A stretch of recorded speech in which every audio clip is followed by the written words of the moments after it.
Hello, you lovely people. Hi, you kindly folk.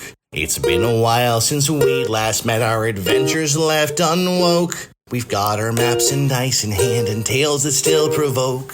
Together we will journey on, our laughter will evoke. Throughout the magic realms we'll go as friendship grows and grows. So hello, you lovely people, and hi, you kindly folk. Welcome back, adventurers. Today we embark on a special journey into the past, exploring the moments that carved the destinies of the Banded Broken.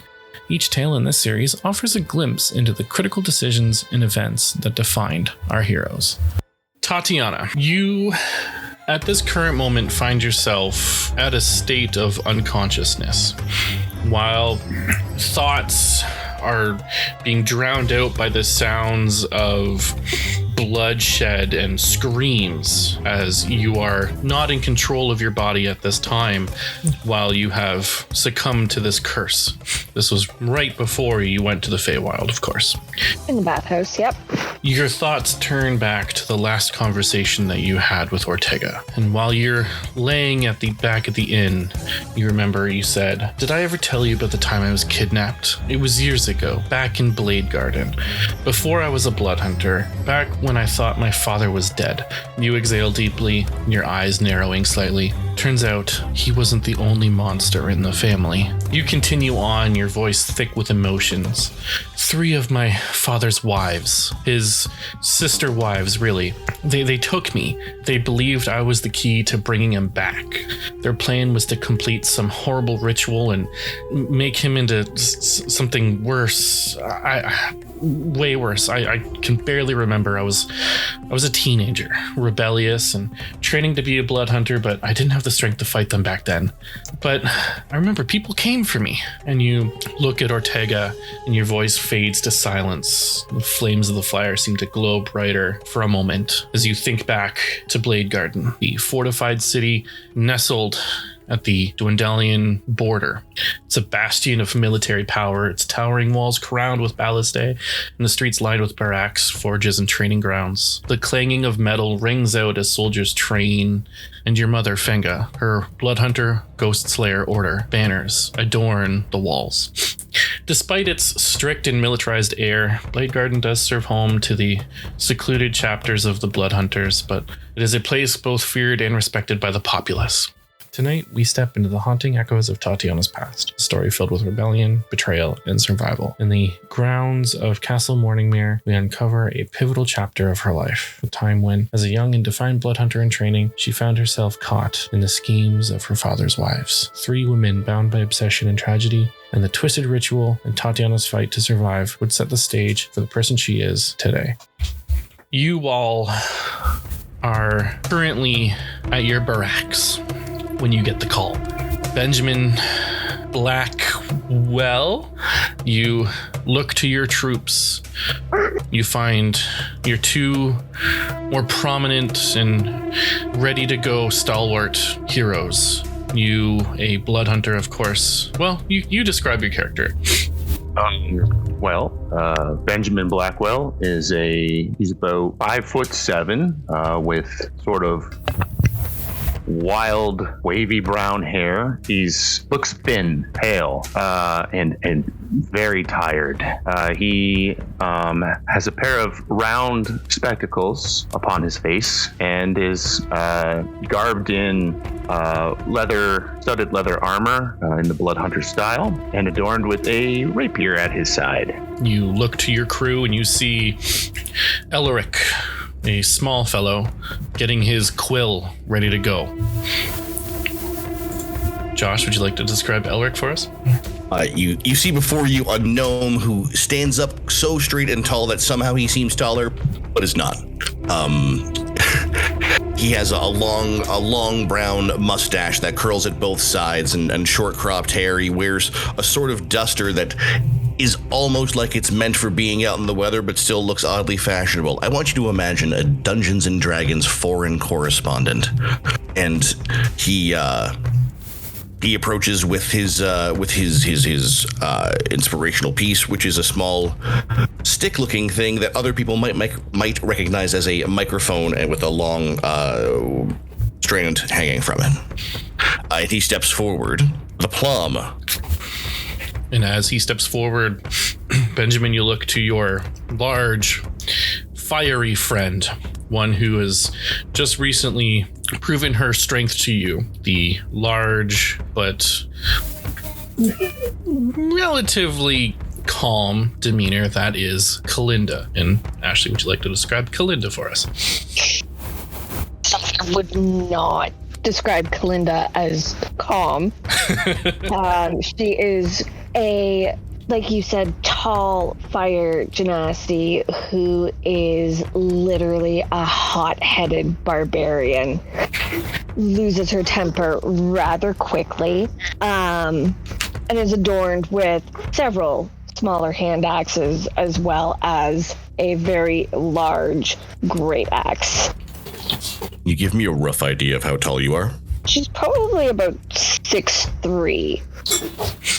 Benjamin Blackwell, you hear Fenga summoning the commanders. You look to your troop and you decide to head off to where her private chambers are. You've been here once or twice, but nothing ever really stood out to you. Your father has been here as one of her trusted advisors many times, but this was just one of those places that you'd never really had a chance to communicate with Fenga and the other leaders. Your troops get stopped at the front and you hear from inside Fenga kind of a demeanor not like her. You've always known her as a stalwart defender, very stern and controlled. But you can hear in her voice as she mentions for you to come in and bring your team. She's shaken. Something is up.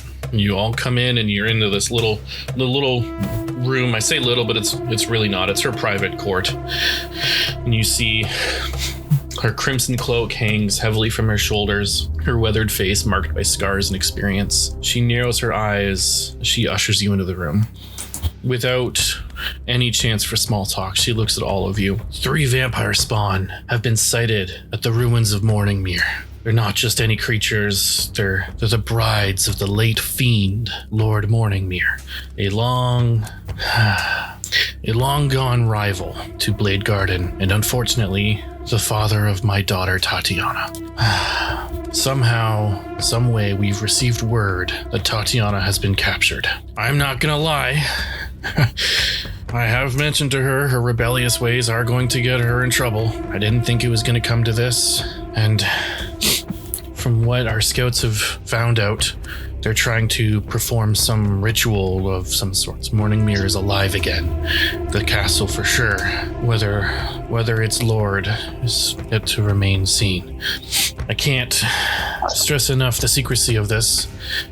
If word got out to the other orders that I let my daughter escape and run away and get caught, or worse, run away and get killed, my reputation is at stake.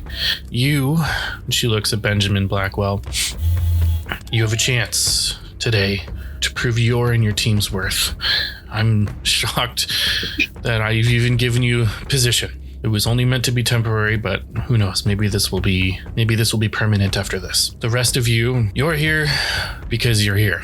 For one reason or another, you don't really have much say in the matter. You are to listen to your leader, and if worst comes, push comes to shove, it's Tatiana's life or yours. You are to get her out at all costs.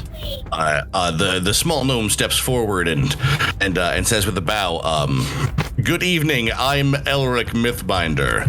Quick question or two if you happen to have a bit more time. Also letting you know that I will of course be following all orders to ensure that we can tell the greatest news story about the blood hunters of all time. But, I mean, do you have any idea about these bride fiends and things that we should maybe be aware of? I do know that the last time we were there was to light it ablaze, to tear it down. It's haunted. No other word to describe it. That's what it is. I want to say that it's empty, but it's very likely not empty. The sisters themselves, They're like liquid shadow. They are here one day, gone the next. Whenever we've been to the castle, we've known they've existed. We've hunted them. We've dispatched them more than once. They come back. For whatever the reason may be, this time they found a way to get which is most precious to me. They're not weak creatures by any means, so be careful. There are traps and challenges in that castle every time we've gone in. I expect it to be no different. But I have faith in you all. And for those of you that are here because of their volunteer service hours, so we should say, I consider this your debt paid in full if you can do this for us. Any other questions? Up from me. It seems like a story worth telling.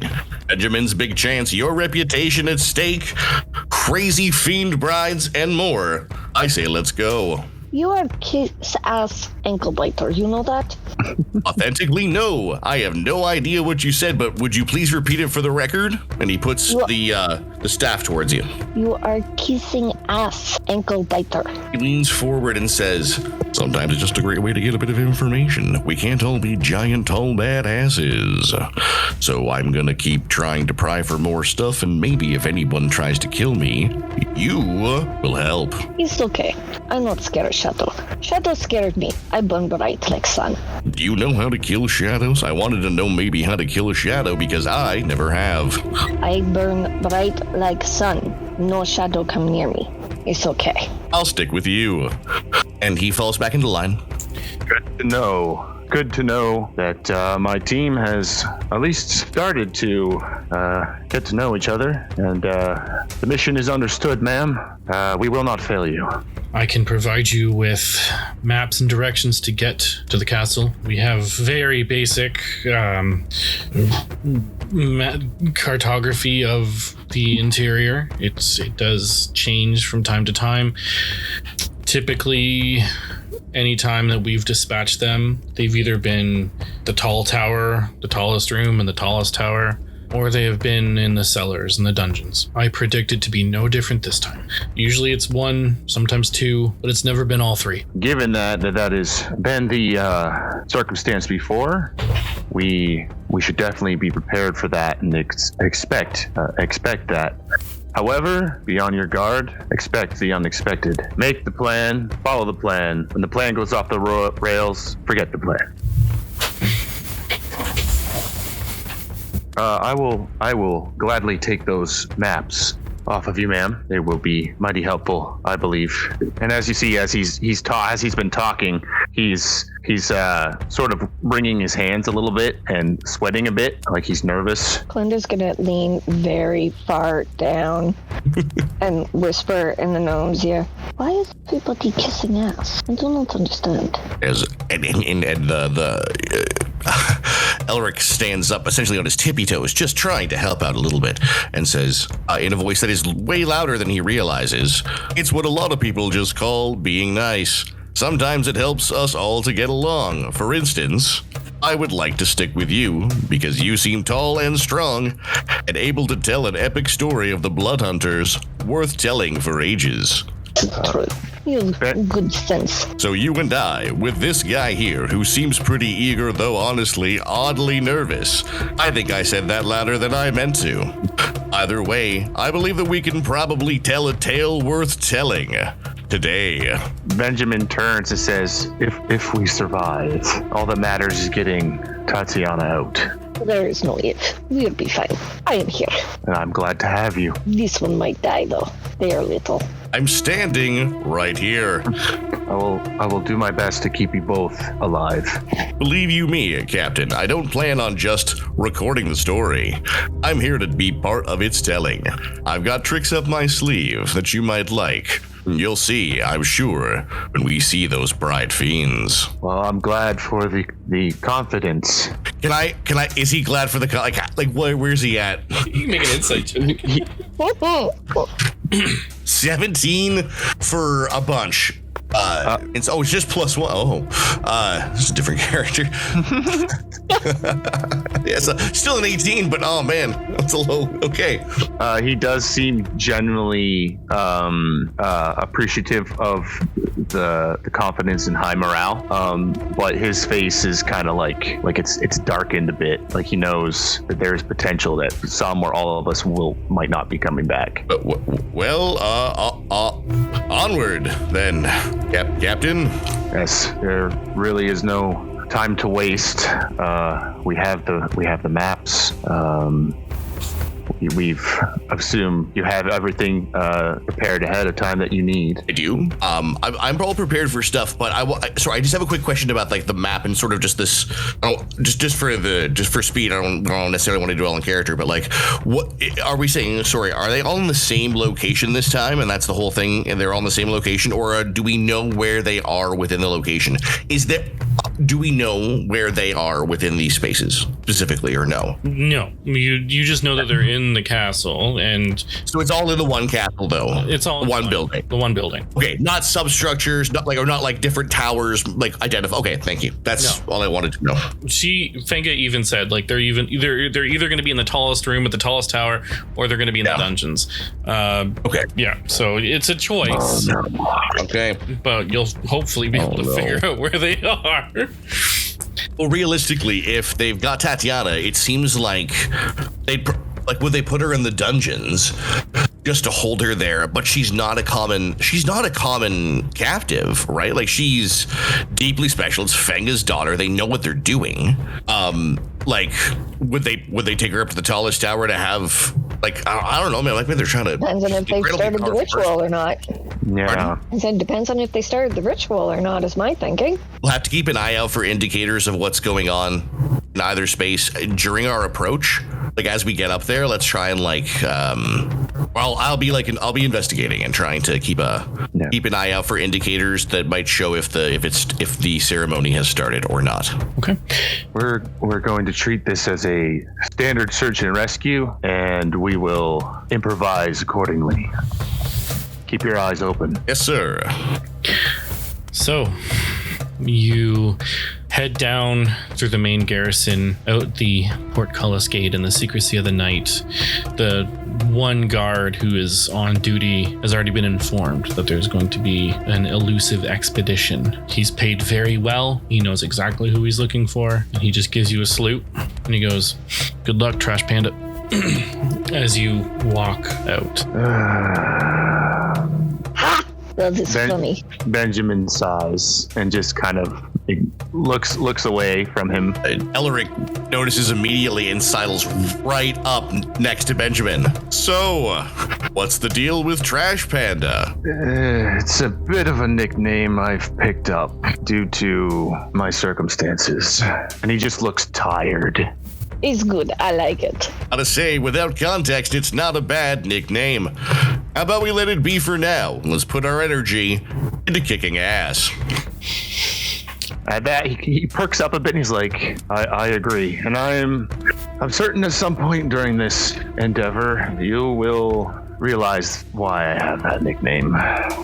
So you continue off following the path. Morningmere is a couple hours travel to the northwest of Bladegarden. The surrounding area of Morningmere was once a beautiful, luxurious lakeside manor. It was corrupted by Lord Lazarus Morningmere many eons ago. He was considered one of the people to have been the original vampires. He's had many wives and he's had many lives and countless children. Tatiana just being one of them.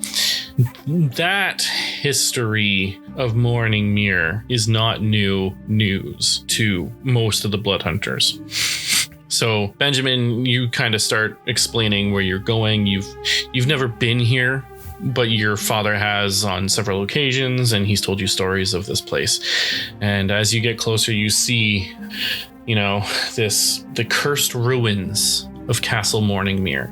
Long abandoned, this castle remains a place of whispered fear and dark legend. You know that in the actual town surrounding it, the locals speak of vampiric horrors, spectral guardians, unholy rites. And you see, as you pass through the decayed town, crumbled spires of the castle claw at the sky like skeletal fingers, and you see a strange, unnatural mist lingering at its base.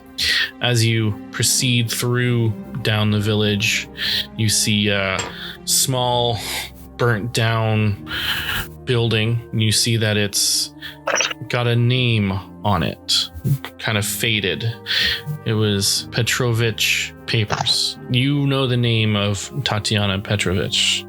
This name confuses you for a moment because you thought Tatiana was Fenga's daughter. Why would she have a small little paper and gift store in this town?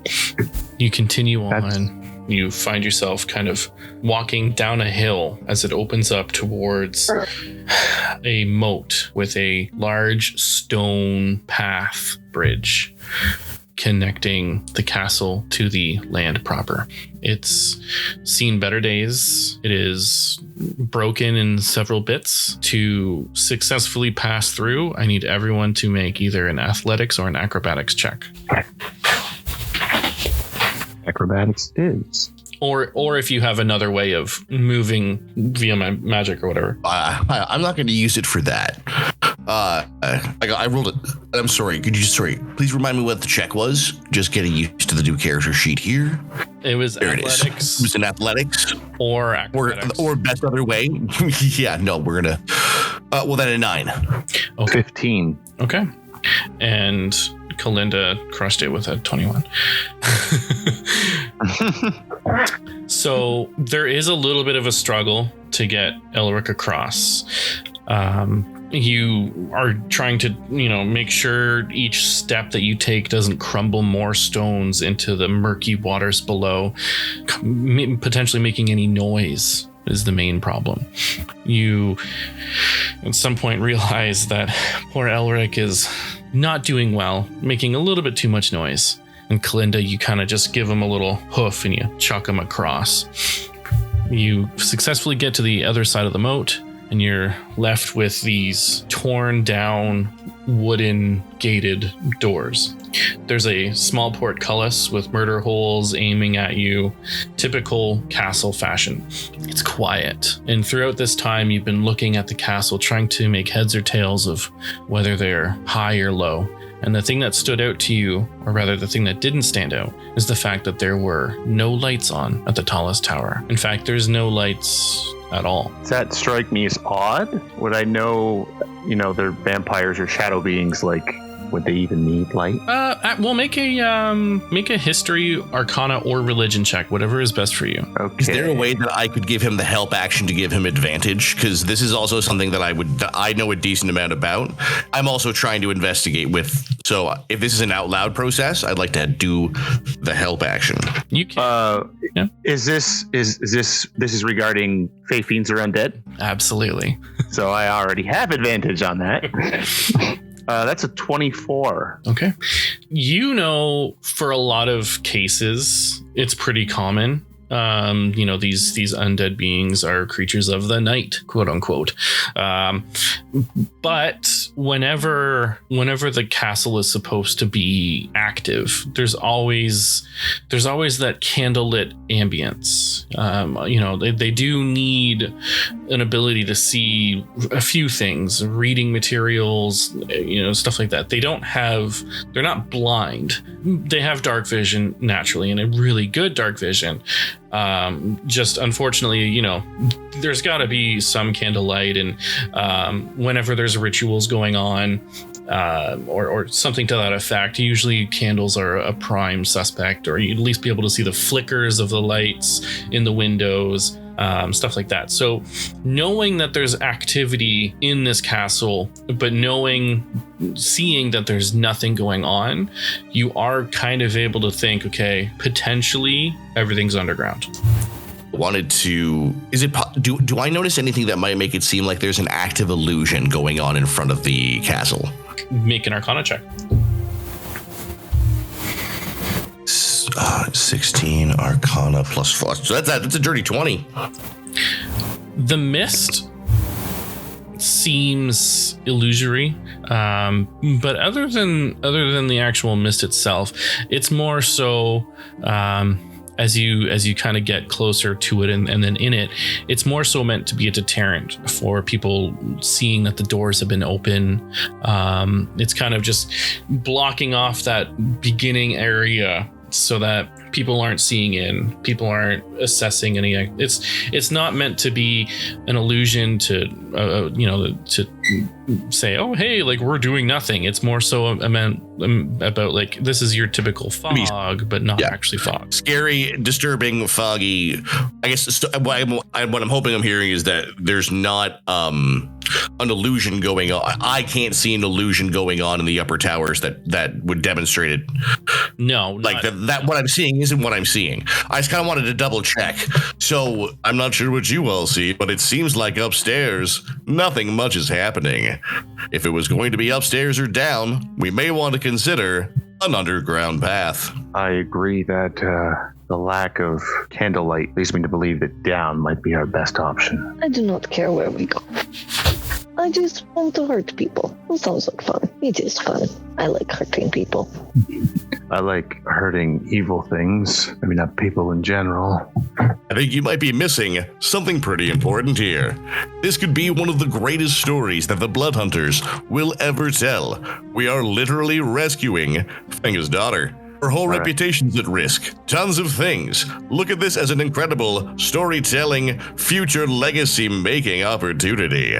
Told by me. All right, well, let's move this story along then and try to keep it quiet. I'll try. If we can avoid being spotted for as long as possible, it would be our best bet to get in quick, quietly, and save the fighting for when we absolutely need to. So we're at like the doors? You're at the front door, yeah. I would like, to start stealthily moving my way in, but also like to look for traps or anybody hiding, anything that might pop out willy-nilly. I would my guy's key thing is is investigation. So he is actively either supporting or on a side path to cover more ground. I just realized that I don't have the map loaded. I'm sorry. Give me a moment. But there's no map yet. I mean, roll 20. We will. Oh, great. There's no map yet. I'll get it loaded then. But essentially, I want to do either. If it's big enough, I'm also doing that and investigating. Okay. So firstly, if you want to do it stealthily, make your stealth checks. I shall. It's crazy. I accidentally made a pretty good little sleuthy reporter here. That's awesome. 13 stealth plus 4, so that's a 17. 16 for me. And for Kalinda? Kalinda is not stealthy. This is point proven. She's very loud. Okay. What are you doing? Just open the door. It goes like this, and she'll shove it open. So as you shove it open, I need investigation checks for investigation for traps with disadvantage. Sorry, guys. Investigation for traps with disadvantage. And my investigation is a +8, but I rolled a 5, so that's a 13. I will assist you and give you advantage on that. All it would do would be cancel disadvantage, and it was the first one that was rolled. Oh, you're right. I guess I'll roll my own then too. Yeah, no, it's everyone has to roll their own on this one. Feeling a little bit thrown off by the aggression I wasn't anticipating. 19. Okay. Yeah, that checks out. Well, even with disadvantage, I mean, yep.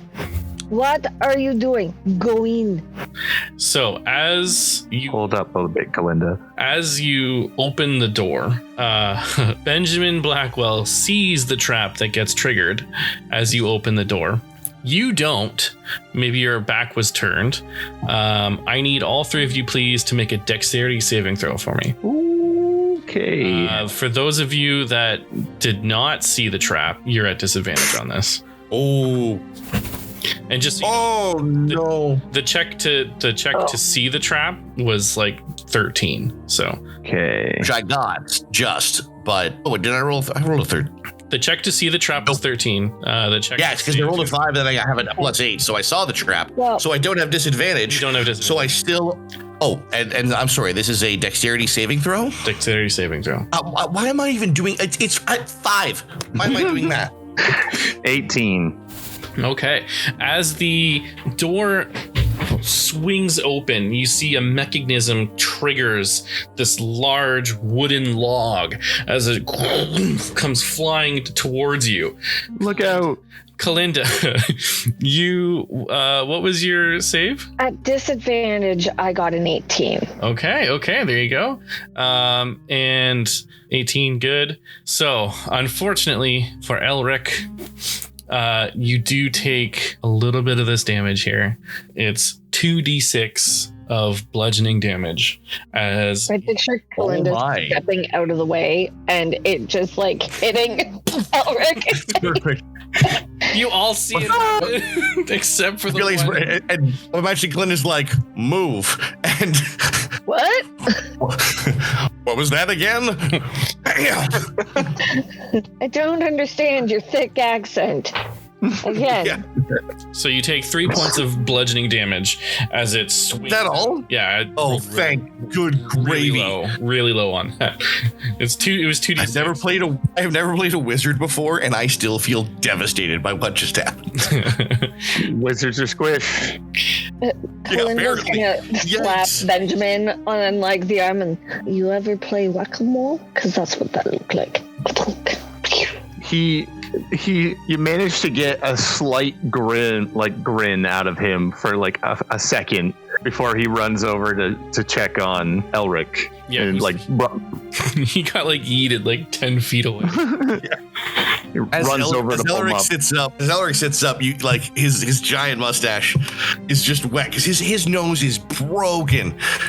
He got wrecked. And this is why we check for traps. I believe I didn't do well at this at all. Every part of my face hurts. And he kind of staggers his way up and is looking around even more carefully now. He quickly casts as a cantrip. He prestidigitates and at least cleans up his mustache. He's still bleeding though. You should shove, pieces of fabric in your nose holes. You should shove it too, considering you moved out of the way. I said move. All right. Keep the arguing to a minimum. We want to survive this, right? This is why we look for traps, Kalinda. Next time it could be you. I do not fear traps. I am quicker than mouse. Did you see that? Out of the way, Elric. I did see it. It's good. It was quite skillful. However, we want to minimize damage. And he's just like, it's not my fault he did not listen to me. important thing to remember when we're doing this sort of thing, we're best as a team. According to the greatest tales and stories that I've ever heard of, that one day I'll tell, they usually didn't let their friends die. We are not friends. I only know you through work. And that strikes him deep in the heart, and he just sort of like, you see him just kind of shrink down a bit. For a gnome, is extra sad. Benjamin, that is what you should have done when the pole came. If you had ducked, I would have missed you. Benjamin just kind of like puts his hand over his face and just sighs a little bit. Just, all right, let's move. Let's move. Okay. So as you enter through the main door, kind of moving this log as it's teetering away, you're able to kind of pass through now. There's no momentum. You enter in your kind of standard Lovecraftian eldritch castle. You know, there's gothic horror, everything all over the place. There's gargoyle statues, not real gargoyles, but there's gargoyle statues. There's like a large dragon statue.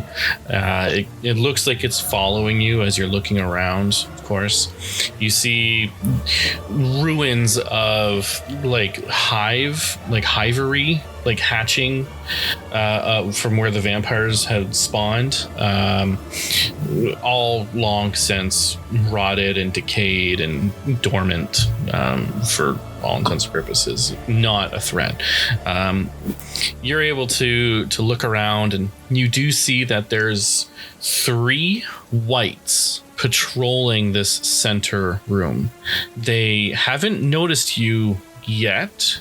They rely heavily on sound. They have very terrible eyesight because they don't have eyes. Man, I wish I'd done silence. That would have been cool. At this point, Elric makes a mental note to learn how to do the silence spell. That not only would it help him be able to sneak in and investigate things well, but this wouldn't happen a bunch. Hey, I don't have good. So Benjamin kind of gives like a hand sign to just slow down for a little bit, like a hold up, and he looks and he's trying to figure out maybe a way around them. I assume he would know that whites are pretty powerful beings. Yes. Yeah, for sure. Yeah. And we're level 3, I think. So he would recognize that they're strong and very dangerous. He's looking for maybe a way to get past them without them noticing. Make a perception check. It's not based on smell, so just regular. Yeah. Normal. Ooh, 8. Not good. Okay. Are there any other doors? Like are we walking down a hall? Yes. So you're walking down a hall, and one thing that you're noticing is that they're the center, like I said, is this dragon statue, right? There are doors. One leads up to the map that you have. You know that there's a door that leads up to the area where the towers are, and then there's your common grounds area. There's a door over there, and then through there is where the dungeons could possibly be. So it's more so a left versus a right thing. It's divided. And the whites are straight ahead? The whites are straight ahead, and they're patrolling around the dragon statue and the doors. I have to decide on right or left. And also, ideally, how to not be seen or caught. And I didn't see whether my perception check was terrible, but whether or not which path might go up or down. Yeah, you weren't able to figure out which was the right way to go. Like I said, you know that there's a left and a right, but you're not sure which one is which, because they did say that their maps aren't that great, and the castle has been known to change from time to time. Question. Is there anything on the walls past that we could perhaps shoot at and knock down to make a lot of noise and distract the whites to go to that corner? You can try. In terms of on the walls, there's really not a whole lot of things actually on the walls, though. Portrait or the portraits have all been burned. So there are ripped hanging threads and curtains and stuff like that. You see any of the windowsills, they do all have candles in them. The candles aren't lit. In terms of noise making, the amount you're not hearing much noise at all, so it wouldn't take a lot, but you can hear that the whites are making a lot of noise. So shooting an arrow at something may not give you enough noise. If I were shooting an arrow, might not make enough noise. If I were to, So I was thinking I could throw something in a direction and maybe distract them over there. But if the arrow wouldn't make enough noise to distract them, I don't think throwing something would either. Would it be so? If it's that hard to distract them, maybe it's better just to sneak around and have them not be on the lookout for anyone, and just see if we can just get through without So my stealth, for the first time, my stealth's pretty good. So is it worth trying? Oh no, I forgot. Oh no. I mean, that's okay.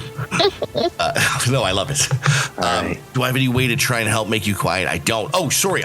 As a heads up, I apologize. I need to cast Mage Armor. I've been meaning to forever. I not used to being a wizard. I cast mage armor. That's fine. Thank you. Okay, so I turn and I whisper, okay, first, left or right? We need to make a decision here. Are there any, this might be a stupid question, and not based on vengeance for your misdeeds, Kyle, but are there any rats anywhere?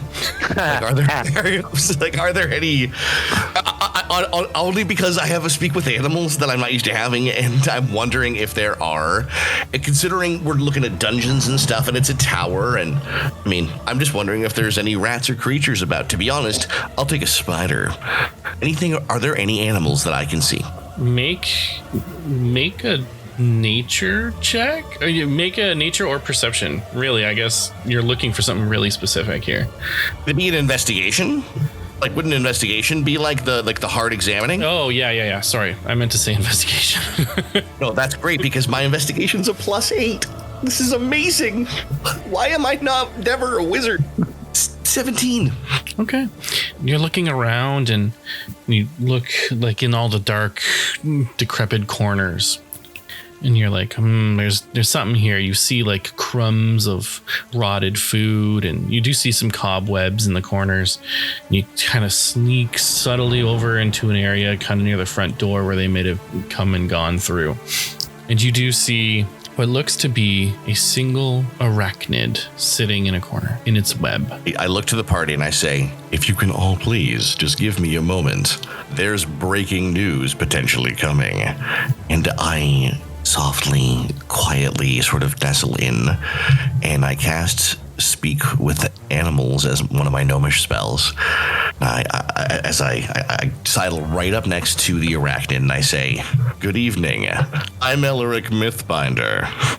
Today we're investigating exactly what's going on here. We hear there might be people downstairs. There might be people upstairs, and you are the eyewitness I've been looking for. Who is he talking to? I believe he's talking to a spider right now. I'm going to keep watch on the whites. Just try to stay out of sight for now. This is very hard. I am very large. Just, I am also on fire, like constantly, and brighter than a candle. It gives you very much disadvantage. I'm sorry. Just no sudden movements. Just give him a second. You see the spider as you start talking to it. It kind of gets one thing from its web, and it kind of does its little tying, and it kind of right down in front of you and just perches itself right on your nose. And you see its little tiny mandibles. Do you have any flies? Oh my god, he's talking to me. Oh god. Flies are the most succulent. Yes, they are. Yes. I whisper back to him really quietly, speaking in spider. Sorry guys, what that sounds like. But I say to him, yes, I have so many flies. Such a great store that I will give you if you will help me. I hear there are people downstairs. Is there anything else we should know if we wanted to go and help, them? You're going to have to be more specific. What is them flies, giver?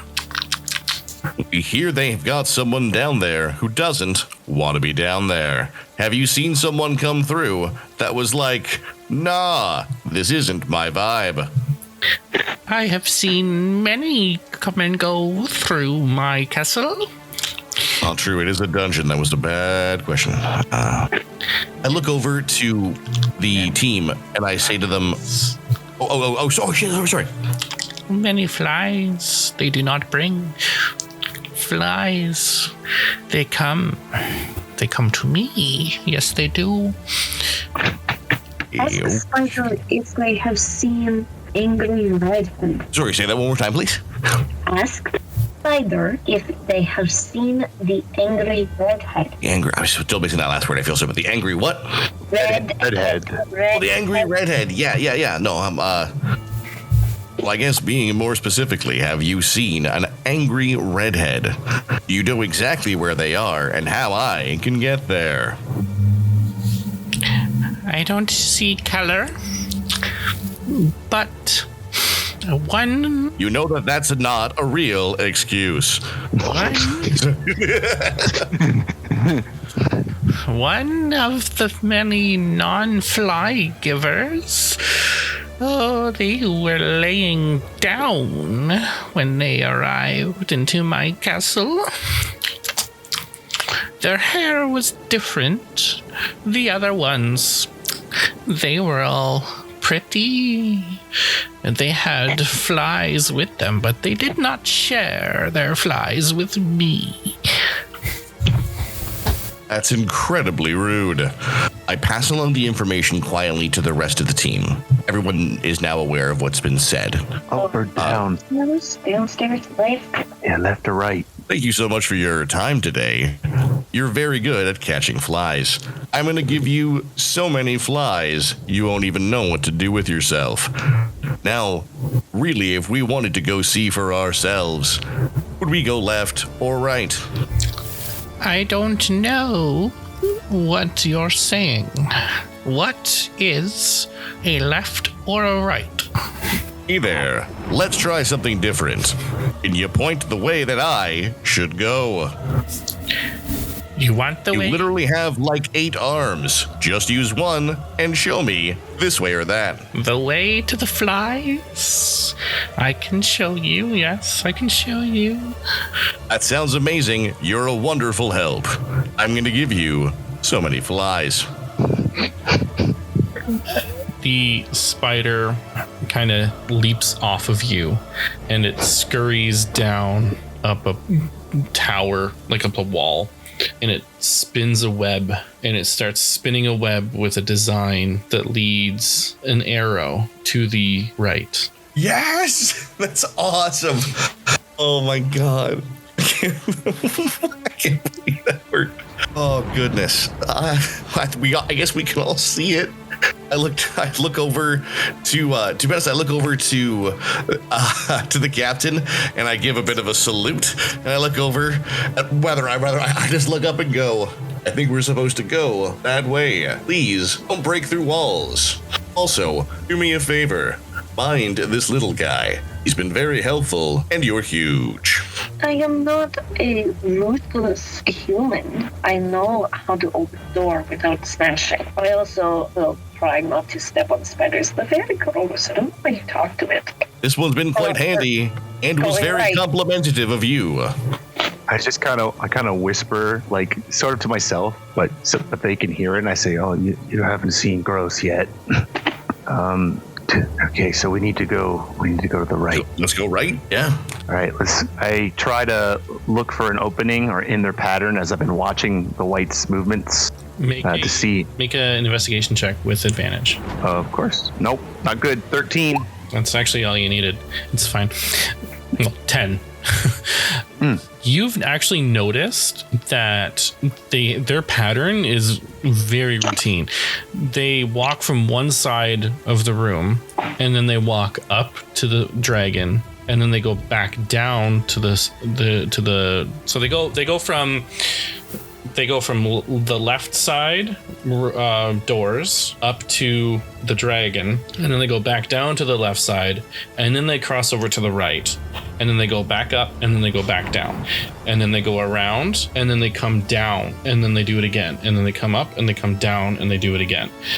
So they kind of go in like a pattern, like an H. They basically make an H as they patrol the room. The only time they're in the center, which is where you are, is right. Well, they're in the center a lot of times, but it's only that one moment. So there's a lot of opportunity as long as they're on the left side to get over.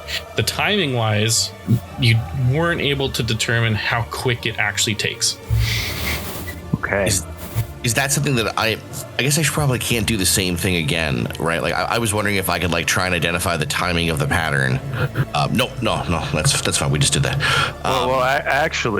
I'd kind of wave you over, kind of getting a feel that you are, you're a reporter, you're a good investigator. I'd wave you over with my hand and say, watch this pattern for a couple of seconds. Try to find. I haven't been able to notice the best time to go. but watch the pattern and see if you can find a gap where we can scoot across. You've never seen a news dome so serious as he leans right down, flat stomach, adjusts his glasses, and looks and carefully counts. And I would like to everything I've got into I guess an investigation check.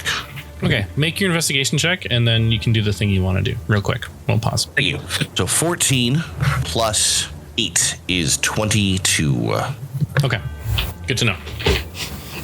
And sorry, team, I just asked Kyle for a pause. I'm so sorry. I just need to grab a couple of minutes. I really apologize. But I got to pop off for just a minute, and I don't want to miss the narrative. We're moving at a great pace tonight, and I just don't want to miss it, so I'll just be a couple of minutes, okay? I'm really sorry. Thank you. No problem. That gives me a chance to go to the washroom real quick. Yeah. Made him finish my snack. My headphones died, so I'm not wearing headphones anymore. And I feel like you might be able to hear my bag crinkle. Yeah. Yes, you can. It's all good. It's all good.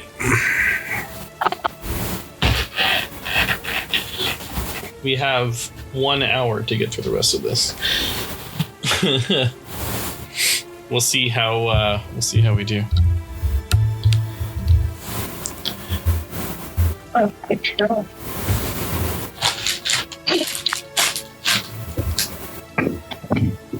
I'm doing my best to move us along at a decent pace as the leader. We'll get there. Starting in January, though, I won't be working Wednesday nights, so I'll be free for other one-shots or other things. I get a nice 4-day work week from Sunday to Wednesday morning. It's 10-hour shifts, but I get 3 days off, so it's nice. It's not bad. Are you still at Loblaws? Yes, I am. Make that commute every day. So I gotta leave at 10, the max. I'm gonna basically hop off and then run to my car, and I should get there about shortly after 11, which gives me time to get in and punch in. So should be good. So it takes you an hour to get here? Yep, roughly. It's good to know. Yeah, it's not bad. I get paid well. The benefits are good, and there's nothing really I've been able to find closer to home that pays as well or will actually contact me back after applying. So just sticking with it. Might as well, yeah. They're unionized, aren't they? Yeah. Yes. Yeah.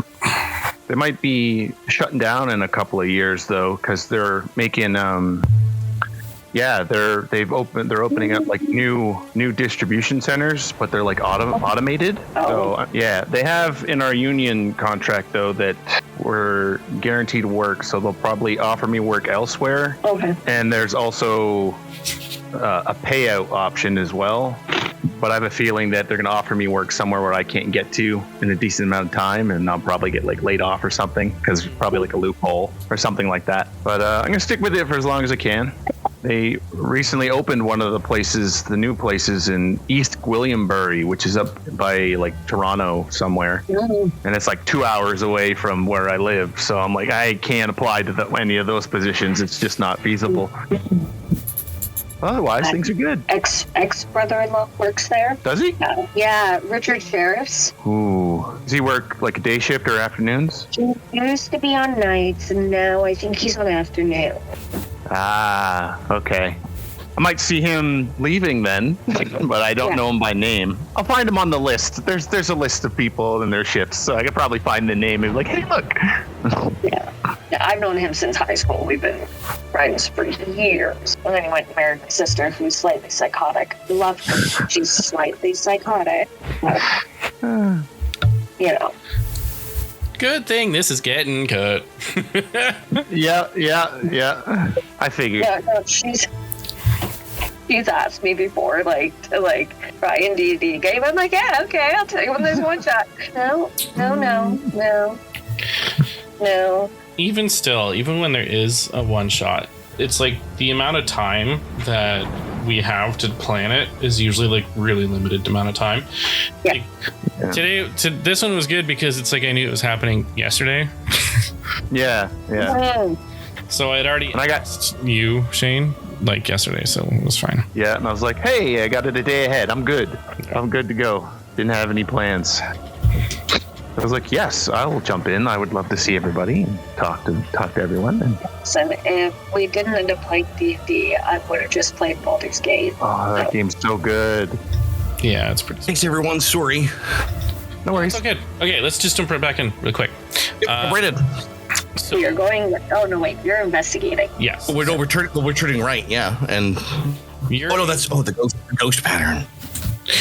with the high amount of your roll, you are able to tell that for about 6 seconds, there is a moment in which the right side door is not guarded. You have one shot to do this. One action, basically one round of combat, one initiative combat round to do it. I think I might be able to help, but I'm not sure how. Actually, I'm not sure how bad your stats are on sneaking, or if you're wearing like heavy armor or stuff. And just remind me how to say her name once more, please. Or drop in the chat for me. It's really helpful. I need to kind of read it again. What was that? Kalinda. That's great. Oh, it's awesome. Okay, so if Kalinda is like really bad at this, and I mean, I'm not making a judgment call, but it might be that she's real bad at this. So I could cast mirror image and create. If we just need to get past them, it'll make a distraction. It might, but it'll also alert them, and I can shut it off once we're passed it through. It's a risk, but it might give us enough space. If there's no way that Kalinda can make it without getting spotted, I can distract them with a mirror image. I can't even use. Oh no. It can't see. It doesn't. Never mind. No, it doesn't. I was just reading mirror image. Rules is written. It doesn't. Sorry, guys. That doesn't count. Difference between me and you is I am not scared. We do this either way. We try sneaky, and if not, then Belinda will strike them down with her fiery rage. It's good. That is Plan B. Yes, we try your sneaky way. I will reserve strength for ugly witches. I like both headlines. Sneaky or bashy bash. Let's go and kick some ass. Yes, that is the best thing you have said all day. I'm learning, and to be honest, I'm a big fan, and I think that I'd like to keep adventuring with you. Please, don't let me die. All right, love it. When do we go, Elric? And then when it's time to go, let's go. Kyle, I'll leave that part to you, but I'm essentially letting him know when it's time, and we're gonna haul. I think that's what we're doing. I'm also gonna ready an action. I'm gonna pull out a ration pack, and when we're running, and if it seems like they've noticed a sound, I'm gonna toss it to the other side of where they are to create a secondary sound. Okay. Call. That's a great call. All right. So, Elric, you wait a couple rounds for them to pass, and once you're confident that you know the exact time to start from your location, everyone needs to make a stealth check. Gotcha. Please be good. That's not bad. 15. Linda did not do so good. She tripped and hit her knee, and it really hurt. So she went. It depends on. Did you roll a natural one? No, she. Okay, because I rolled a 4, and you might have tripped on me. You have a +4 to stealth, so it's still an 8. But still, you. Okay, as I toss the pack. make a deception check for me, please. Me? Yes. Ooh, this is gonna be terrible for me, but we're gonna roll it. Oh, that's a nat 20 for a 17 because I have a -3 to charisma. That's okay. Nat 20 is kind of what you needed. Oh, hell yeah! Amazing. Woo. We tackle into each other. Oh, no. Benjamin is just sweating profusely now. Okay. So, as they're stumbling through, basically, stumbling on top of each other. You're able to get to the door. You quickly open the door, and you see one of the whites. It's like as it starts to like turn, and it looks and it sees the noise. But then you're like, and you throw the ration pack, and just like time slows as it lands, and it scatters across the ground in front of them. The smell and the noise, it attracts them as cans and tins go jangling around on the floor. It hits the walls, and all the whites and they start running towards it as you sneak through and then close the door behind you quickly. You're worried about me. Do not need to be so close. I tripped over you. My legs are quite short. I don't move that quickly. Also, I believe you stepped on my neck. Well, you should stay arm's length away, and not your arms, my arms, because clearly they are bigger. I'm not deeply fluent in your arm length. Do me a solid. Don't step on my neck. Okay, then take your height, turn it sideways, and stay that far away from me. And he looks a bit sad and then says, It's only so I don't keep trip. my distance. Very little. Enough. We don't want to attract their attention again. Let's move down, or up, whatever, wherever we are. You find yourselves in a hallway, and at the end of the hallway is a staircase that leads down. Oh, good work on the spider. You're welcome. As you realize it's been following you the whole time. Holy crap, you scared me. I didn't know you were there. Shush. But hey, let me tell you something. Not only could I give you a lot of flies, I could give you flies for the rest of your entire life. If you continue to follow us and fill in the blanks of my story and help out where you can, you might be part of the greatest blood hunter's story in history. I don't know what any of that means, but okay. Sounds great. Tag along and be cool. Okay, as you head down the stairwell, you come out to a large opening, and you see that the room is kind of divided with this sanguine colored mist, or like a wall. You can see through it, and on the other side you do see 3 sisters dressed in white, and you see on the tablet, a table in front, surrounded by blood dripping pool and runes and candles and your traditional vampire, rituals to do whatever it is they're trying to do. And you see that it's actually in front of a very large and elaborate coffin. Now, this coffin looks like it has just recently been rebuilt. It looks brand new. But for all intents and purposes, you have an idea what's in there. You see that these 3 sisters are whispering. You can't hear anything. And you look around your side of the room, and you see that they're connected to something. This wall of force. There's pillars. There's 4 pillars, and they're connected to this wall of blood. I need... actually, hold on. Sorry. When you look around, you see that all 4 of these pillars are connected with this another ritual circle.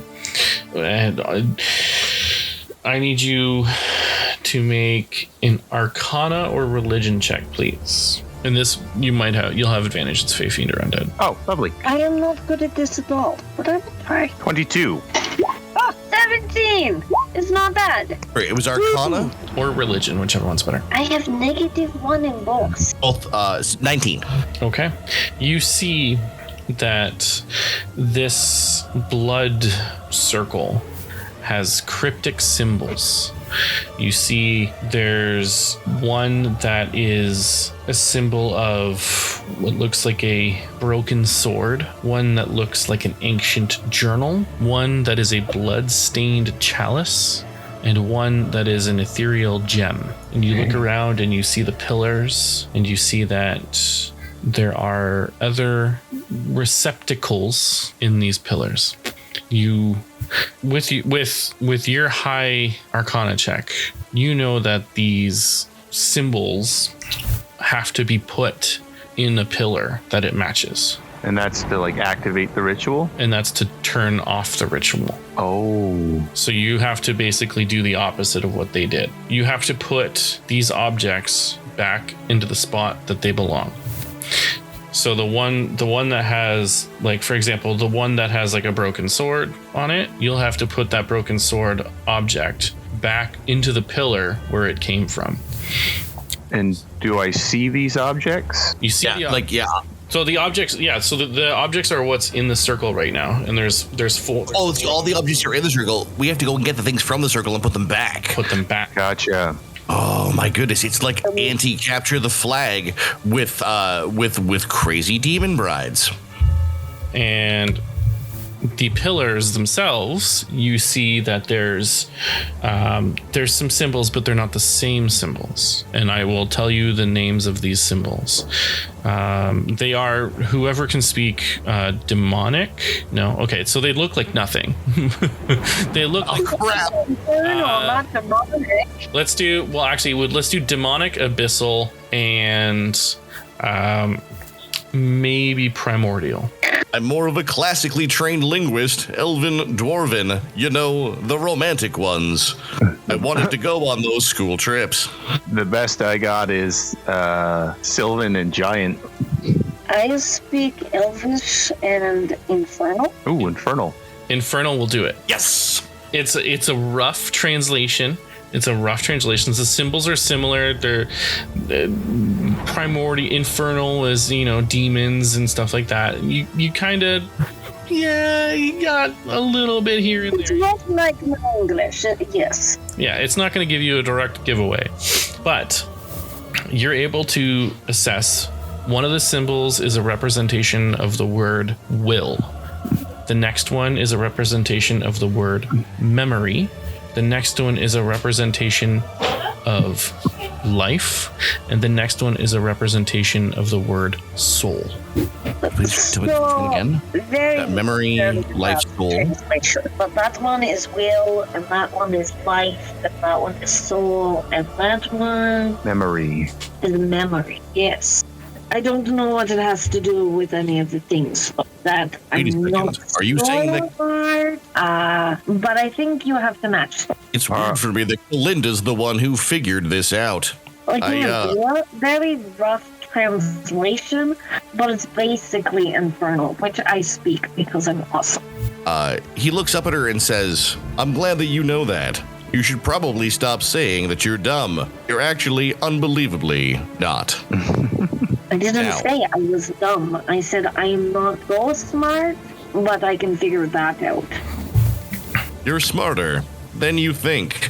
Now, we have to figure out how to absolutely end this ritual. It seems like it is really bad. Do we see Tatiana? Like Tatiana's in there, right? Yep. She's laying there. Okay. You can see that she's actually conscious. So she is conscious. I was wondering more of her status. Is she deeply injured? Is she is she bound? Is it a magical thing? Like, I'm trying to understand exactly her situation in this scenario. There is kind of like a tube stuck in her with her blood being siphoned out. Oh, good gravy. Yeah, we gotta stop that. You got to stop the ritual. You can't just yank that. You can't just yank that out. Like that's a bad idea. Okay, so we have broken knife. We have a book, paper. Yeah, Memory, life, soul. we have a broken sword, a book, a bloody chalice, and Gem. an ethereal gem. Now, are these vampire maidens? Are they like, where exactly are they? And they haven't noticed us yet. No, obviously they haven't noticed you. Yeah, they're kind of all they're facing the coffin. Facing the coffin, and the items are in the middle. The items are in the middle. Like I said, there is a wall separating you guys right now, and it's part of the ritual. So we What kind can't. of book is it? It's a journal. It's a journal. So this wall looks impassable, like it's made of blood, and they're on the outside of that, like closer to us, right? Yes. Tales, it could be tales of life. Well, I think with my Arcana check, I realized where they go, and I would relay that to the rest of the group, where I believe these items are supposed to go here, here, here, and here. Now, I don't see a way to get in there to get them. So, Kalinda, this might be the time to go loud, I believe. We might have to take care of these, or do something with these vampire maidens to get in there to stop this ritual, and I don't see a way to get through this wall. Don't those things go back in the tower pole thingies with the markings, and then maybe a door will open? I think I am not very smart, but I seem to be the only one who's hearing it right now. I mean, from my understanding, the items are inside the wall. We can't get to them, right? No, they are in the circle. They're in the circle in front of you. Oh, okay. Yeah. Oh, I thought the circle was a distance away from us. I'm sorry, I misunderstood. No, you take items in circle, you put them in the tower. There's two circles. There's the one that is kind of in front of you on your side of the wall, and then there's one on the other side, which is where Tatiana is. And you're seeing everything is being fed into this wall, and then it's being siphoned into Tatiana, and then in through to the coffin. Okay. Which I'm going to burn. So would it be plausible for me to stealth up to these items and start trying to put them in without being seen, or would it be in visual range? Would they notice me immediately? From what you've noticed, they're kind of like deep in trance right now. Okay, so we each grab an item, put it in at the same time, and then whoever can get to the next one the quickest, which is probably me, will do the last one. All right, we have a plan.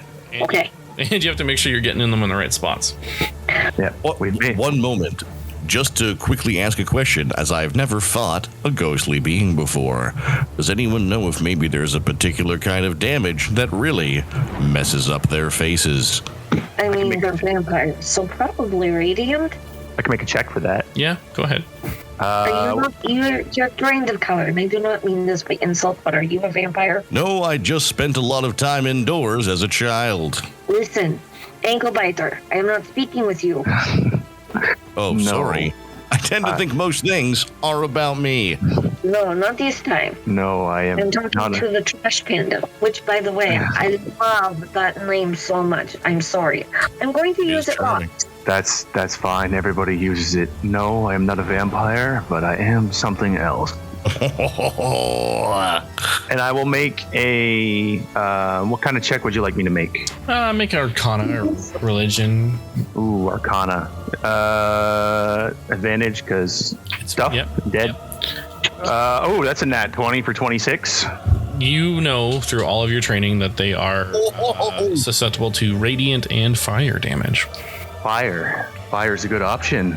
Looks like we lucked out here. You don't care for my monsters. You see, I am not just beautiful. I am useful when it comes to combat. Well, you wouldn't be here if you weren't useful. Well, I wouldn't be here if I hadn't to the fight of that party and given probation. But that's All right. a long story. All right, we've got the plan. Let's enact the plan. When the plan falls to shit, make a new plan. Okay, so do we know which one goes where? I am believe- guessing that the cup goes into life. What? Yeah. What I would like to- that one. Okay. Oh, sorry. No. I'm not on the same path. Please continue. Yeah, I think that makes sense. Cup for life. I can't Ethereal take gem. it. Ethereal gem for soul. Book for memory. Journal for memory. Yeah. Journal for memory, and that leaves the sword for the last Sword one. for will. You mean it means doing what you want. Sword for will kind of seems like it aligns. Worst case, then. Or is sword for life because it. And sword. I think cup of life. It makes sense. Cup life, cup of life. Drink gives you good sustenance. And it Works more than either of the other two. It works better than will, and it works better than like memory or soul. So I think, she's 100% right. It is bloody, and blood is the life of many beings. Oh, that's it. There you go. That's got to be it. Okay, let's try it. I'm good. If we fail, then we try again, right? All right, let's move, team. For what it's worth, if and when things go to shit, what's my name? Sorry, Elric essentially it describes that he's gonna try and control and move the beings away to try and clear a path for the runners or runner. Gonna try and do some either illusions and fire damage to try and keep them guessing. I don't think that I should be the one running back and forth trying to do this stuff. I think right now where I can be the most useful is in manipulating where the fiends are and delivering fire damage from a distance using illusion as a cover. I think that might be one of the best things to do if we're trying to sneak in and out, and if it goes to shit, I can try and give us some cover. Well, as I am the leader, I will go first to start putting these in, and if they notice me, then we enact your plan. You, Kalinda, have all the fire. Very, very, very beautiful. I am all fire, yes. And that is good against them. So I'm gonna try and stealth over there and start putting the things where I believe they go that we've agreed on. Awesome. Oh my god. Okay, here we go. Okay. That's a 14. Not the best stealth roll, but I'm going. As you Al, is there a roll 20 for this right now, or am I not in it? not yet. There's no roll 20 in it. Okay, sorry about that. My apologies. Continue. Okay, so as you go to the ritual circle, which item are you grabbing? I'm going to grab the sword first. You take the sword, the broken sword. Okay. As it was the order of which I noticed with my Arcana check. So I go with the sword first. Okay. You go with the sword. You go to grab it. I need you to make a Constitution saving throw for me, please. Whew. Okay. Oh no. 6. So as you grab it, and for every round of combat, quote unquote, that you hold one of these items, you take 4d6. This one is, because it's a sword, you're taking 4d6 straight slashing magic damage. Ouch. So you take 13 points of slashing damage. Ooh. As you are holding the sword and you pull it away, you do notice that the ritual seems to slow, but any of that blood that you're losing right now is being siphoned out and through. So it seems as though the only time that this can be shut off is when they're all put in together at the same, like together. Not at the same time, but when they're all together, when they're all in. Okay, well, upon taking this damage, I would like, because this just kind of happened and I've lost a lot of health because I'm not super healthy, I will use a bonus action, and you see him kind of hunch over after taking this damage, just, and then his skin splits open and like a spray of blood, and just fur like bursts out of his skin, and a bushy sort of gray and black ringed tail, and his eyes and snout just change, and he looks like a raccoon. Are you a were-raccoon? I am, yes. And I quickly and he lets out, I mean, he's not stealthy anymore. He lets out like that sound of an angry raccoon, like hissing at you, just like, and I quickly run over and put the sword where it's supposed to go. And you see that as soon as the sword hits, it's like, and it like turns into stone once again, and it flickers a green flame. Switch my hybrid form now, so now I have resistance to bludgeoning, piercing, and slashing. Okay. Is nice. And I will just keep moving. I will quickly go to the next object, which is the book. Okay. You're grabbing the book.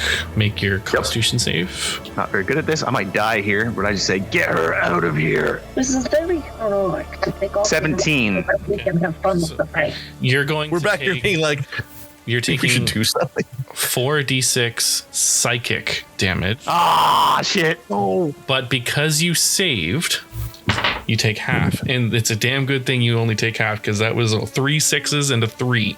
Oh, fuck. 21. So 21 divided by half, that's 4. That's 12. Yeah, no. It would be 10.5. Yeah, so it's either it's 11. It's 11 rounded. Yeah, 10 or 11. Yeah, it's 11 points of psychic damage. As you Oh, feel God. all of this memory just coursing through you, basically like a it's like a spell, basically. Yeah. Now I have a problem because I have 5 hit points left. I put it in. I put it into the thing. Yep. Same. And then now here's the problem. I have to, if I keep going, I have to succeed on a wisdom saving throw now of 8, or I have to move towards the nearest creature and use the attack action against it. So I'm gonna do that. Hopefully I do good. Oh, good. Okay, 19. Okay. So this next one might actually drop me if I keep going. No, can like, am I watching this? Can I tell him to stop? Yeah, I'm seeing him be hurt. But Yeah. no, at this point, what I would like to do is I'd like to, tell him to stop. If we haven't been. Don't know if this has caused noise. I don't know if this is my question. I don't know if it's activated the fiends. It hasn't. No, they're still in their trance. Okay, then as best I can, but I'll shout it if I have to. I literally have a microphone. Please stop. This is going to kill you. I'd prefer if you didn't die. It makes for a sad, sad story. And I cast Mage Hand to try and reach out, which should be able to lift up at least some of these objects, if not all of them. Yeah. So yeah, as I hear that, I do drop to a knee, but it does look like he's very, very hurt and also struggling with this animal form, this raccoon form. He's like a ball of just. Okay. Is this like a druid thing where when your health drops down, you go back to your other form at full health? No. Or is this like you? No. No. If I hit 0, I am unconscious and I revert to normal. Oh crap! But every 6 seconds, I have to make that wisdom saving roll now while I'm in this form. All right. So yeah, I'm using my Mage Hand to try and reach out to take. If you still have something in your hand, I'll try and take it. If you don't, I will move on to the next object. I put the book in. Yeah, I thought so. Thanks. Okay. So whichever the next object is on the list, you put in the book. The stained chalice. Blood-stained chalice is up next. So I'm trying to be sneaky. I'm trying to stay down, and I manipulate the Mage Hand to pick up the chalice. Okay. The Mage Hand does not have a soul, and it does not have blood. Can it pick up anything else? Oh, sorry. No, please continue. You are able to pick up the blood-stained chalice and move it away like it was nothing. Nice.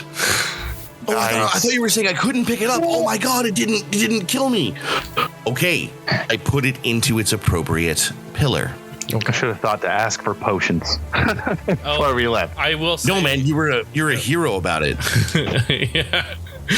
It is my job as the leader to keep you guys alive. So you kind of get the idea that he's willing to die for this. Absolutely, and to be honest, that makes a big impression on Elric. He notes that he makes a little note to himself. The bravery of the blood hunters will continue as I see before me even their newest, living like legends of old. You all think about it for a moment, and one of the things that you got when you left was your pack contained 1 health potion. I should have mentioned that, but yeah, you do. I'm not going to make you walk into an encounter with 5 hit points. You guys each have 1 health potion. I will use it if I can. Yeah. How much do I heal? Standard 2d4 plus whatever it is. All right. I will roll that in roll 20 because I can do that easy. If you spend a whole action, I'll let you just take the full amount. Oh, well, yeah, I'll spend the whole action. I want to get as much as I can. Okay. That's 8 plus 4? Yeah. So 12. And that will bring me back above 14, which means I don't have to make those saves anymore, which is nice. Perfect. Okay. Are you going to continue using the Mage Hand for the final item? Here's where I'm torn. I want to, but I could also send Benjamin Blackwell my health potion. I'm not sure how dead he is, but these things have done more than that much damage in one shot, or at least these items have, and the things that are guarding them are probably equally as vile. I'm 3 points above half now. Okay. Listen, you keep your health potion. I'll give him mine, because clearly I am not the weakest link here. And you keep using your magic hand to put the things in the tower. All right, I'll stay focused on the main goal. But still, we haven't been seen. Don't give him your potion yourself. I don't mean to be a jerk. You're just real bad at this whole sneaking around thing. It's not my fault that I tripped on you because you were under my feet like small rodent. You stepped on my neck, and we can discuss this later. Just as a note, if they hadn't heard me screaming, because I was not very quiet when I transformed, we're probably okay. They make one more perception check.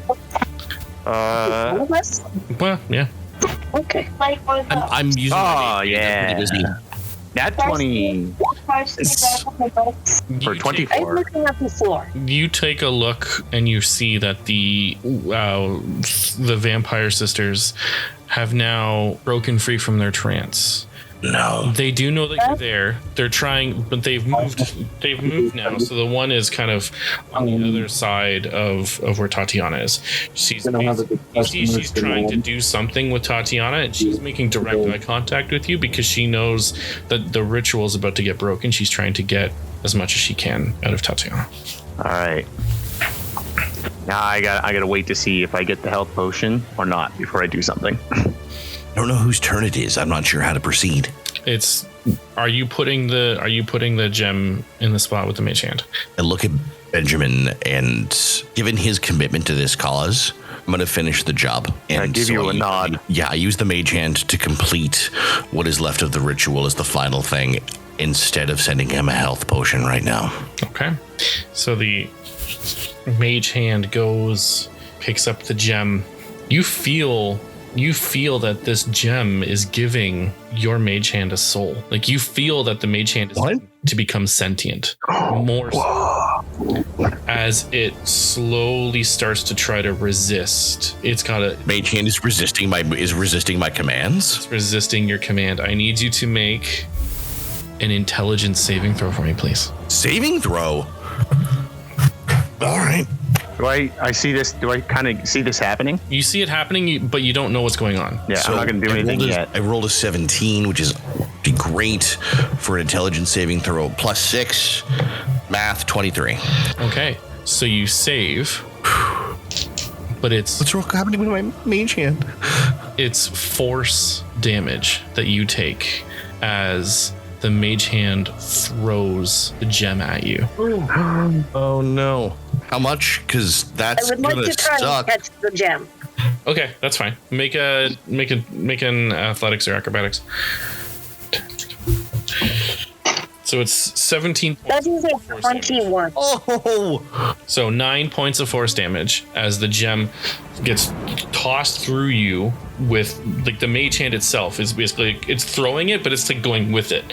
And so you take the damage as the mage hand is blasted back into you and the gem goes flying.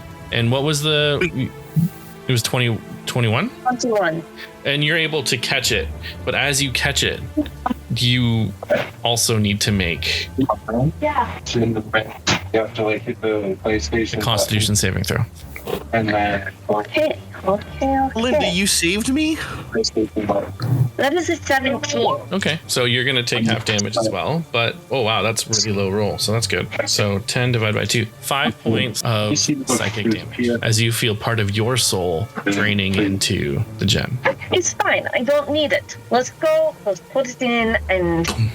As you put it in, the flame once again turns it to stone and burns a bright green energy. The flame burns a bright green energy flame. The connection between this side and the other side diminishes as this sand blood wall falls down, paving the way for you to make way to the 3 vampires. And you see, as the vampires are looking at you, you see the one of them, she goes, "We are the wolves. You are the sheep. Surrender to us and sleep, sleep, sleep." As she's trying to pat Tatiana down, and the other one is going, blood shall spill and chains will bind. You're too late, the girl is mine. And the last one goes, you'll break before my hands, your bones, your will, your foolish plans. And you see Tatiana, and she's trying to get away. She goes, you don't have to save me. I could have handled this on my own. I'm going to take their heads. I'm going to get them next time. As you all run through, I need you all to roll initiative. Gotcha. Oh, no. 28. 8 plus 10 for initiative. Okay. Turn order. Okay. So we have 28 for Benjamin Blackwell. I'm just going to write you guys down here so I know. I'm not going to do the initiative for everything. Elric got 10. And Kalinda? 5? Okay, no, that's fine. Okay, well, top of the round is Benjamin Blackwell. So, as this is all happening, I say, get her out of here. And I draw my claws across my chest, and I activate my Crimson Right as a bonus action. Mm-hmm. And my claws start crackling with lightning energy, and I can give myself a D4 of damage. So I will do that real quick. Did it roll? Roll the D4. So I take 3. Nope, I take 4 because I accidentally rolled twice. So 4 points of necrotic, which does bring me below half again, sadly. But I now have the lightning damage, and I'm going to charge. He says, get her out of here, and he charges up here and just starts like raccoon frenzy on this one on the left. All right, roll to attack. I shall. My claws. Where are my claws here? Rage, raccoon. Rage. That is a dirty 20. Okay, yeah, that'll hit. For 1d6 plus 5, and then so 6 magical slashing, and then my lightning damage is Hemocraft die. So like a D4. Yep. Okay. So an extra D4 on top of that is 7 total. Okay. Not bad. It does bring us actually to that one girl's turn anyways. She's next in the turn order. She's going to cast... Does she? No. Okay. She's going to actually attack you anyways. Mm-hmm. No. He's almost dead. And because you are in her area, she gets advantage. And that's a natural 20. Ooh. Oh. Well, I only have 13 HP, so I might go down immediately. She actually doesn't do a whole lot of actual damage, which is interesting. So... Oh, wait. So it's 2d4 plus 3. I rolled 2 1s. But it's 8, so 10, 11, 12, 13. Exactly 13 points of damage on that. And I drop to 0, and I turn back to my regular form. She's going to attack again because she gets 2 attacks. And yeah, the next one's a crit. So I die for the cause. You die for the cause. No! You die for the cause. You don't realize that he dies. But which is interesting is because you were killed by a vampire with a bite, I come back as a vampire. you can come back as a vampire. Vampire werewolf sounds fun. Yeah. All right. Well, thanks for stopping by. Thanks for having me. Absolutely awesome having you. That was a lot of fun. And sorry you got killed real bad. I honestly was kind of expecting it. I knew this was going to be very dangerous. I wasn't expecting the crit. They don't hit. All right. They don't hit hard. I tell you much. The crit was what did it. Yeah. All right. I'll see you guys later. Okay. All right, Revenge bye, you, man. Promise. Okay. Oh, I gotta kill them so hard. I have to kill them so hard. The good news is they don't have a whole lot of health because of the fact that he took all of their health when he was doing the ritual. So all the damage that you guys had taken pooled their health together. Oh, that he took all that damage. Oh yeah. Oh man, he literally said, "Oh man, guys, Benjamin Blackwell's going to get a news story about him if I don't die. Well, that brings us to the next in the turn order, which is one of the other sisters, and she's going to go to you, Kalinda, and she's going to try to attack you. And it's out of her range now. She doesn't have pack tactics, so to speak, sister tactics, I guess. And that's a 10 plus 6 for 16 to hit. Yes. Okay. It's 2d4. 6. 9. 9 points of damage. Okay. And her next attack is going to miss with a 5. Now, okay, I don't know if I can do this, so, because I haven't been this class of barbarian yet, but I do have a reaction, but I don't know if I have to, activate Form of the Beast first. Does it say when you are raging as a reaction, you can do XYZ? All it says is Form of the Beast, Hail, reaction. If a creature you can see within 10 feet of you hits you with an attack roll, you can use your reaction to swipe your tail and roll a d6. Oh, well, applying a bonus. You don't have a tail yet. When you rage, No, so I have to be in rage mode. Okay, that's what I was wondering, and that's what I thought, but a girl can try. A girl can try. Awesome. Which brings us to the end of her turn. Brings us to Elric. You're up. I gotta jump. Well, Elric is really bummed to see Benjamin fall. I have no healing skills whatsoever. And so here's what I need to know. You said that Tatiana's in this tube-oriented thing, like she's covered.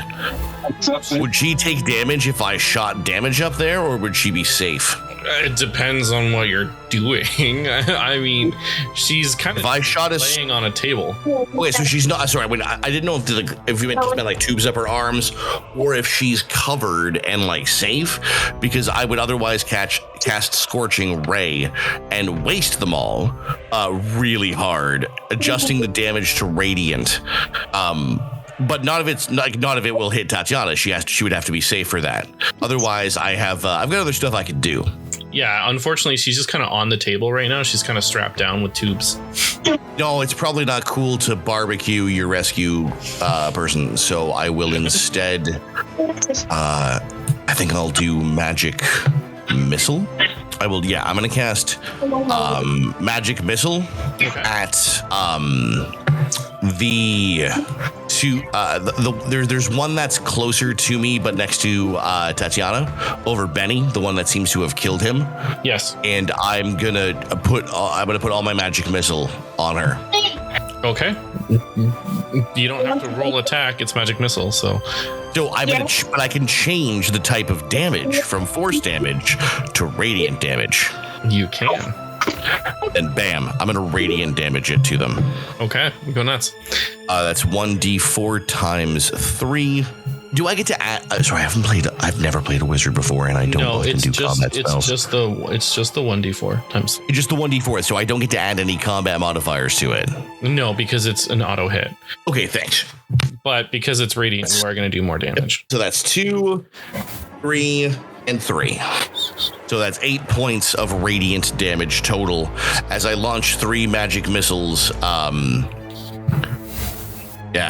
Saddened and making sure. See, now I have to live because now I have to tell his story.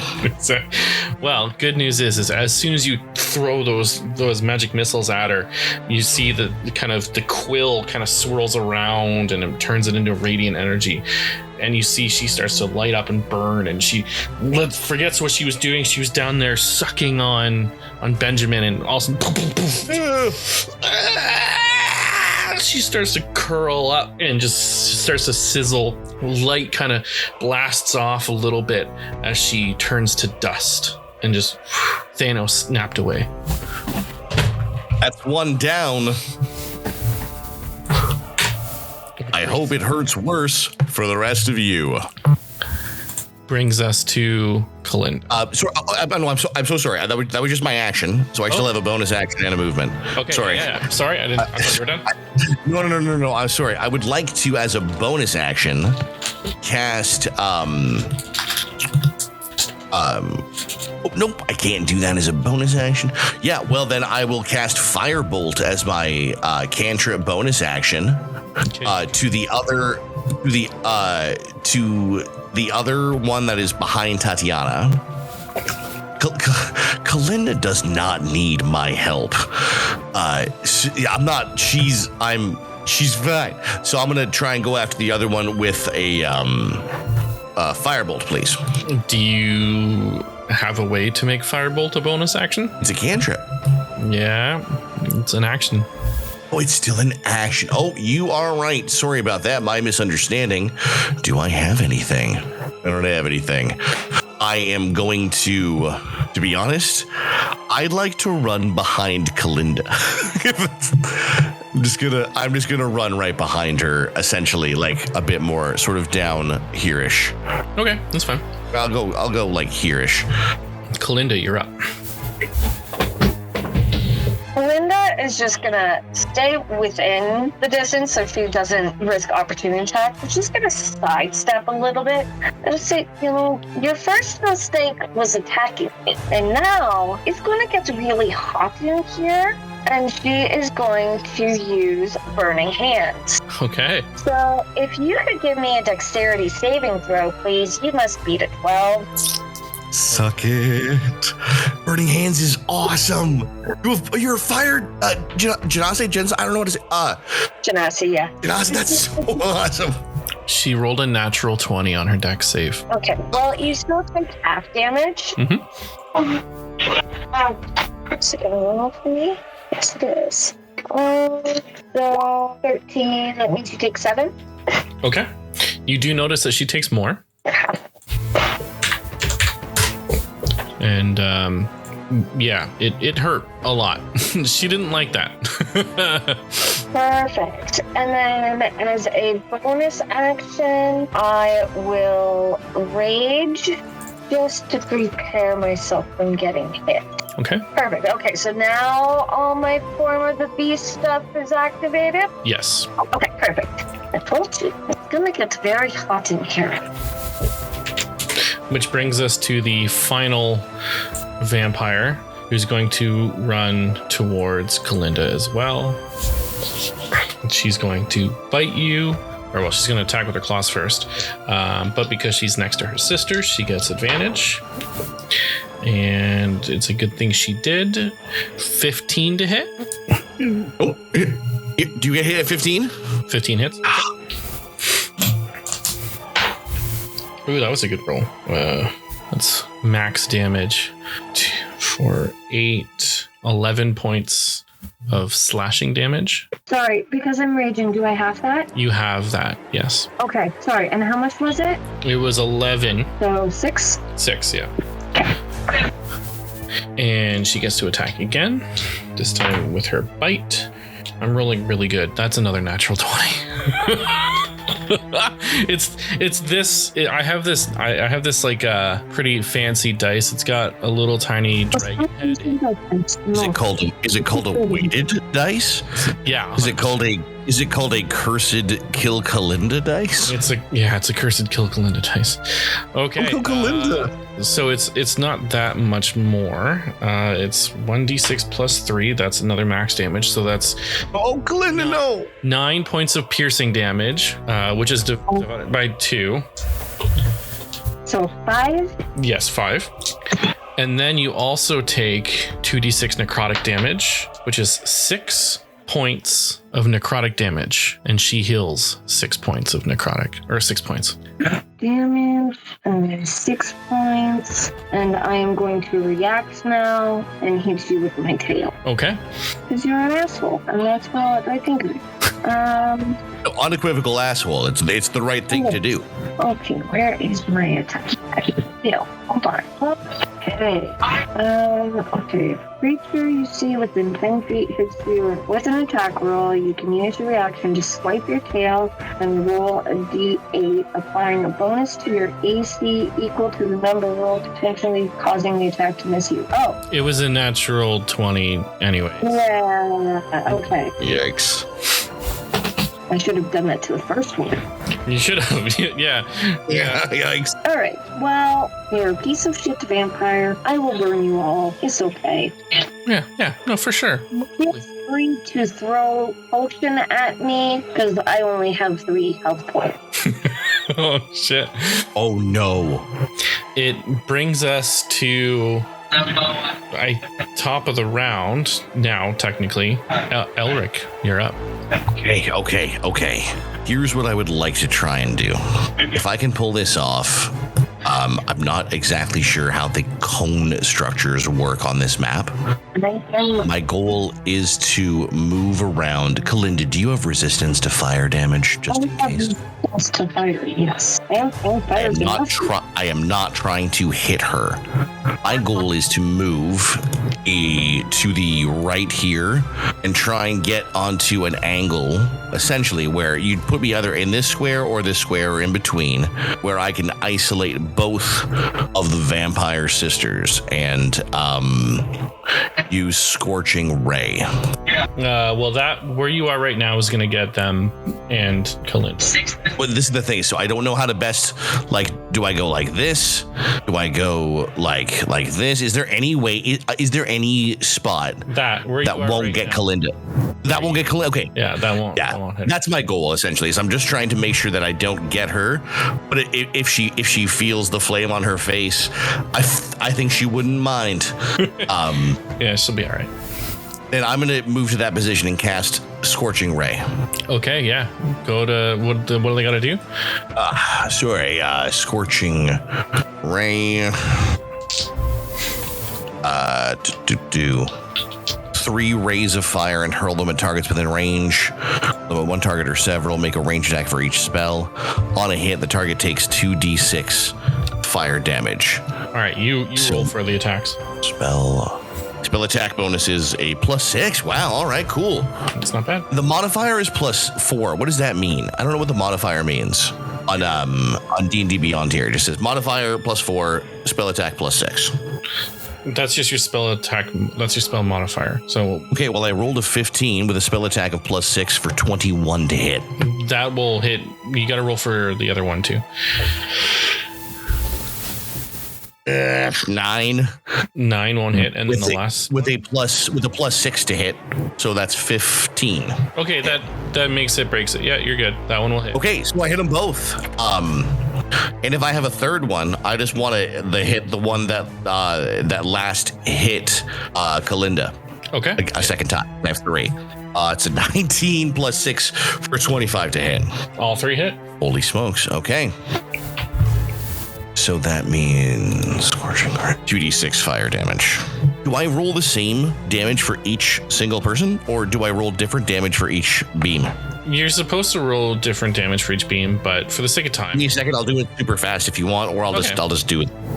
7 for the first beam. Okay. 6 for the second beam. 7 for the second beam. Third beam, rather. I can count. Okay, so the one that attacked Kalinda goes down, and the other one looks like she's taking a lot of damage. There's only one. For bonus action, is there anything I can do to help her? Quill can't do anything. I can't. Can't do anything. Can't do anything. I have to just really hope she doesn't die. There's nothing I can do. I can't even throw a rock at them as a bonus. I don't have anything. No. Okay, that ends your turn, which brings it to the one there that just got hit. She regains 10 hit points because she hasn't been hit with radiant damage. I should have changed the damage type to radiant, and I didn't. I used the fire. It's okay. You wouldn't have known. It's fine. And she's going to attack, but she doesn't have advantage because you killed her sisters. The other one was with fire. She kind of just burned at the stake, kind of burned a little bit. She didn't burn as much as the radiant burn though. 17 plus 6 to hit for Kalinda. Yeah. Sorry. Who knows? She could roll really low. She has a +3 anyways, but I rolled 2 1s. So that's 5 points of damage reduced by half It's Still 3. Still 3. She goes down. I can medicine check it. I've got good intelligence. I can do something. I hope. That she does get one more attack. And she's going to try to bite Kalinda. And that is a natural 20. They're making some vampire babies tonight. So that's an automatic crit. So it's two hits till your death. And then that's it. So you have one more. It is your turn. Make your death saving throw for me, please. Oh my gosh. I'm going to bring out lucky dice for this. This is a lucky dice. It has not failed me yet. Am I keeping my roar silent?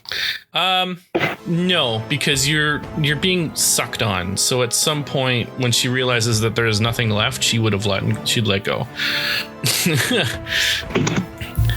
18. There you go. There's a save. It's my lucky dice. Yes. Oh my gosh. Yes, lucky dice. Top of the round, Elric. Every death saving. Oh. If you don't hit this thing with radiant damage, it might have to kill you. I'm going to again magic missile it so it cannot miss. I will use radiant damage. And this just in, you've really made a big mistake, and I'm going to kill you. And I will use I will upsell magic missile. I will put it second level, which I have a spot for. Okay. And so I can throw more darts at it, and I will throw all 4 darts with a 1d4 plus 1, now radiant damage. Okay. So I can roll individually quickly. 4, 3, so that's 5, 4, 2, I dropped it, 4. What was the total? Oh, I was very much in the moment there. I believe it was a 5. I rolled a 4, I rolled a 3, I rolled a 1, and I rolled a 3. And I added a plus 1 because I got a plus 1 for the spell. It says force damage, d4 plus 1 for force damage, and then I'm going to change the damage type to radiant. As that last bolt finally hits her, you see she's going poof, poof, poof. She knew that her sister had taken 3. All of a sudden, she looks up to see that last bolt poof, smacks her as she turns to radiant fire, screaming, yes, with Kalinda's blood dripping off of her teeth. That one is definitely not coming back. That's all of them, right? That's all of them. Once more, however, Kalinda, make your death saving throw for me, please. Oh my god. She's next in the turn order. Oh, I can try and stabilize you. If you can make this, I can try and stabilize you after. What is she doing? It's eating popcorn. 17. You're good. That's 2 saves, 2 fails. All right. It's not combat anymore. We have Tatiana on the table, struggling. She's been she's losing blood every round. By the way, you didn't notice she's been losing blood. But she's still struggling, which is a good sign. Is she as dead as Kalinda? Like I can, a smart guy, I can take a look. No, you see that she's still trying to struggle to get out. So she's still actively moving. If she's still struggling, then I am going to go and try and stabilize Kalinda. Okay, make a medicine check. You just got to roll over a 10. I rolled an 11, and I've got pluses. Good. You're able to at least stabilize her. She's no longer bleeding out. She's still at 0 hit points, but. And I will. I'm gonna pour a healing potion down her throat. There we go. Perfect. So you're able to get her up. It seems like this whole thing went really poorly. I don't know what to tell you, but it seems like Benjamin was all kinds of dead, or potentially about to be a vampire. Say, do you feel like eating my blood? I don't think so. Good. It wasn't an offer. I realized that sounded ambiguous. And it's time for us to get up and try and save her over there. Honestly, this whole setup looks pretty messed up. I can try and understand it, but I'm going to need your help. If you can stand, you need to go. I can stand, yes. It's good. I get up, of course. and you're gonna walk over to the table where Tati is all tied up and determine on whether I can just untie her bindings or if I use an axe. You are able to untie her bindings, and as you do so, Tatiana's memory starts to fade away as she thinks back to those brave heroes that helped save her the time she was kidnapped. There was clearly enough in that coffin. Something must have brought her father back and brought him to her all those years in the future. But what that was, we will never know.